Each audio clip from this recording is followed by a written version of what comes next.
Okay, so today I want to talk about inverse functions. Remember, the definition of a function is nothing in the domain repeats. When we're talking about inverse functions,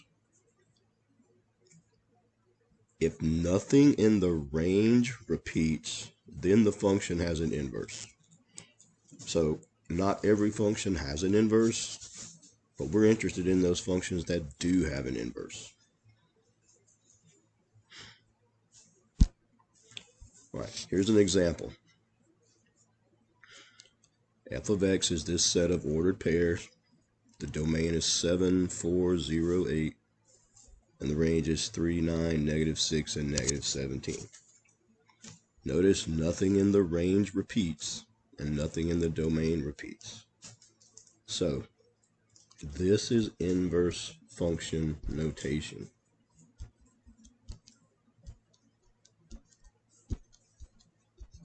This symbol represents the inverse of a function. The inverse of a function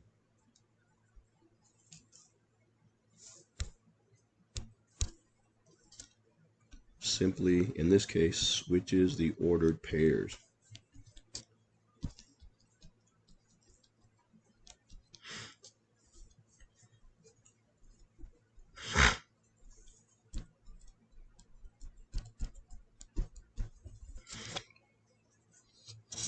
Now, notice that the domain of the inverse function is the range of the original function. And the range of the inverse is the domain of the original. So this is inverse notation.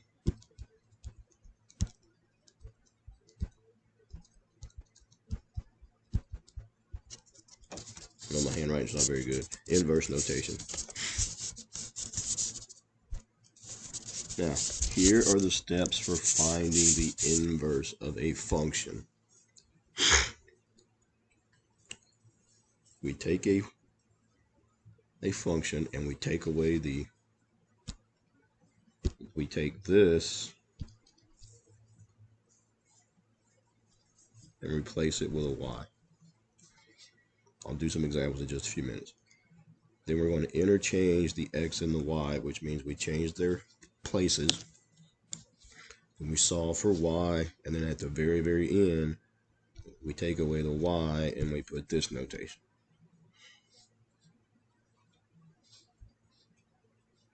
Now, let me just do some examples to show you how this works. Okay. First thing you do is put a y here instead of the f of x notation.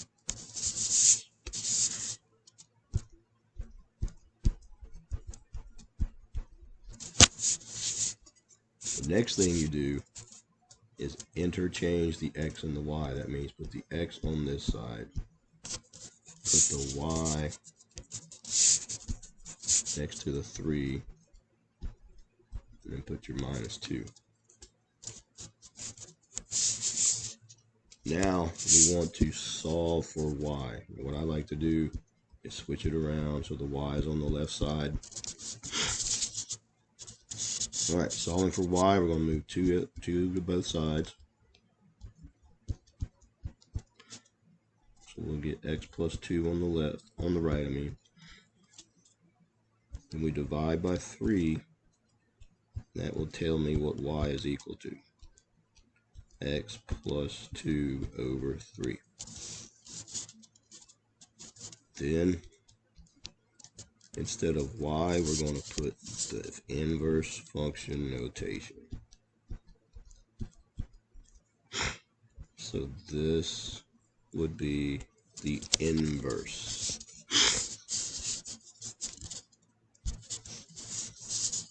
Alright, so we're going to take the f of x away and put a y right here. Then we're going to interchange the x and the y. And then we're going to solve for y. So I'm going to flip it around again. So this time we're going to move the y over, move the 1 over, subtract 1 from both sides, divide by 4, so we'll end up with this, and then instead of y, we put the inverse notation, and this would be the inverse of the original function. Now here's one that's got a fraction. Doesn't work any different. So instead of f of x, we put a y.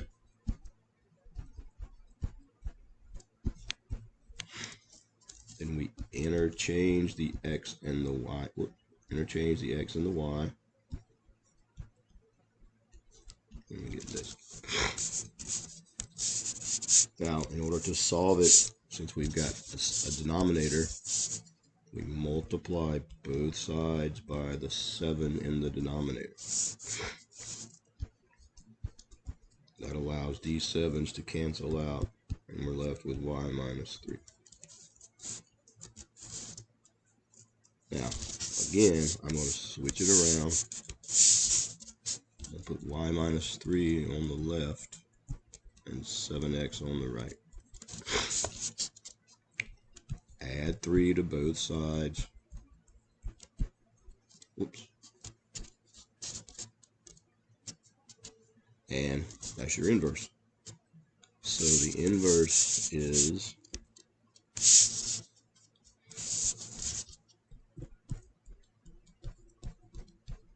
7x plus 3.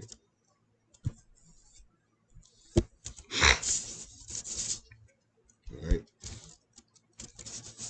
This one's going to look a little weird. Replace the f of x with the y.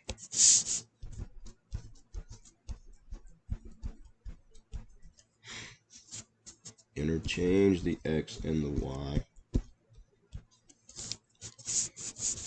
Now, I'm going to leave the y on the right side, and you'll see why in just a second.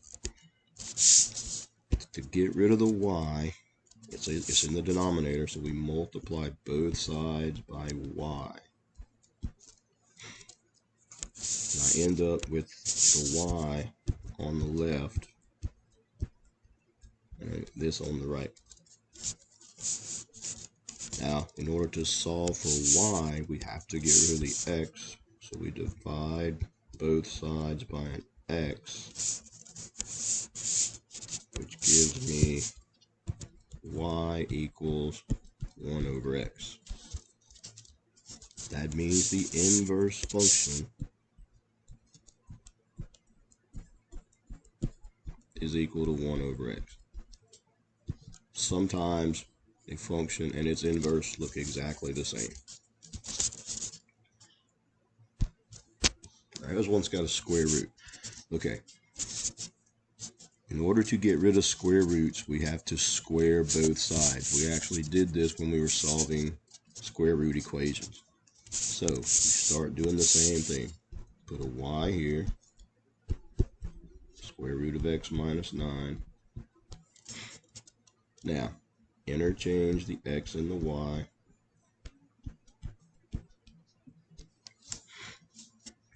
And again, I'm going to flip it over, put the y on the left side. Okay. To get rid of the square root, we square both sides. Doing that, we just end up with y minus 9 on the left, x squared on the right.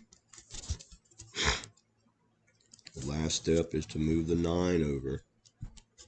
So we'll get x squared plus 9. This is the inverse. Notice I started out with a square root and ended up with an x squared. That happens every time. If you've got a root, you end up with an exponent. Had this been a cubed root, I'd have an x cubed. Now here's one that starts out with an exponent. If I start out with an exponent, we're going to end up with a root. Since this is an x to the fifth, the answer will have a fifth root. Alright, so let's see. Replace that with the y.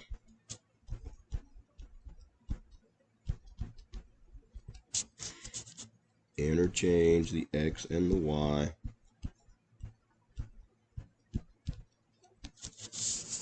And again, I'm going to flip the y over and put it on the left. And then we're going to start solving for x. Move the 9 over. X minus 9. Now this time, since we've got an exponent, we have to take the root of both sides. And we're taking the fifth root because it's a 5 as the exponent. So we'll end up with just y on the left. We'll have a fifth root. Put the x minus 9 under the root symbol. All of it goes under the root symbol. So that means this is my inverse.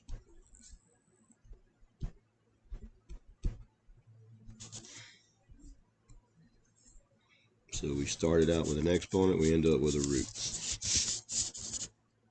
Alright. We also want to be able to determine if two functions are inverses. Now, here is the official definition of an inverse. It's two composite functions. If you composite two functions, put an f first and you get x, and if you put g first and you get x, then that shows that those two functions are inverses. Now this is a little complicated because you got to do composite functions, and sometimes your composite functions are kind of complicated. I mean, your functions are complicated, and finding the composites are kind of complicated. Some people do it, some people don't. Here's what I do. If I want to determine if two functions are inverses, I find the inverse of one of them. And then all I got to do is check it to see if it's the same as the other one. So let's just find the inverse of this one and see if it matches the g of x. So do that first. Interchange the x and the y. I'm going to put the y on the left and solve for y. Move the 6 over so it becomes positive. Divide by 3. Now we're going to divide everything by 3. And we get this. So this is the inverse of my function. Do those match? Here's the inverse. Here's g of x. They don't match. So they are not inverses.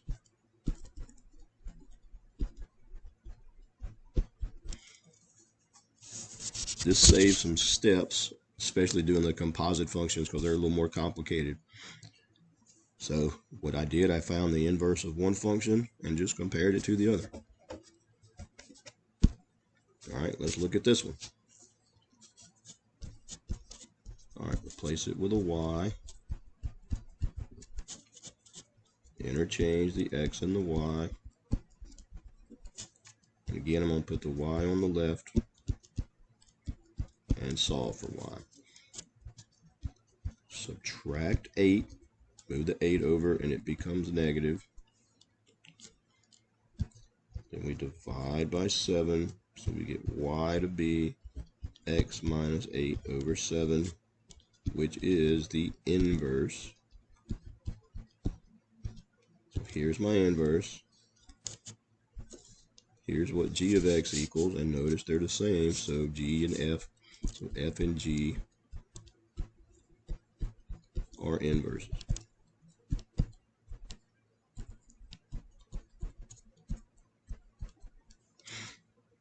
That's what we're doing, just trying to show if the inverse of one equals the other function. Let's do one more. All right, so replace it with a y.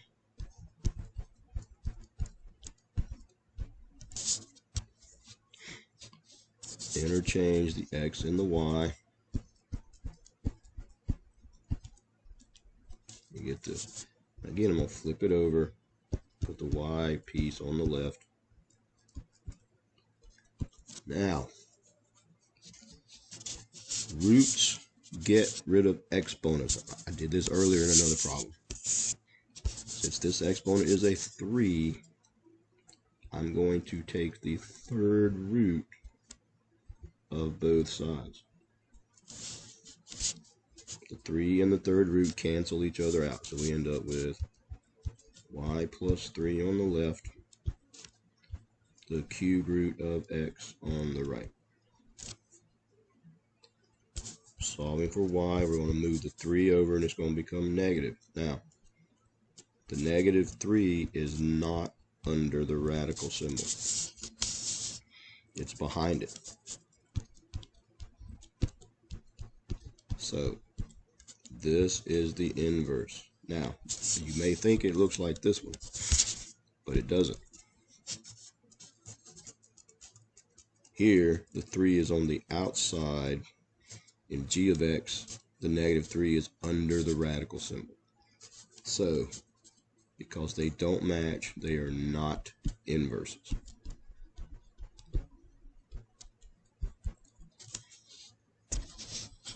Now, if you need to watch this 100 times, once you do it a few times, it gets a little easier. But go through the video step by step. Watch it again, watch it again, watch it again, watch it again. It's not going to be terribly hard, I think, once you get the hang of it.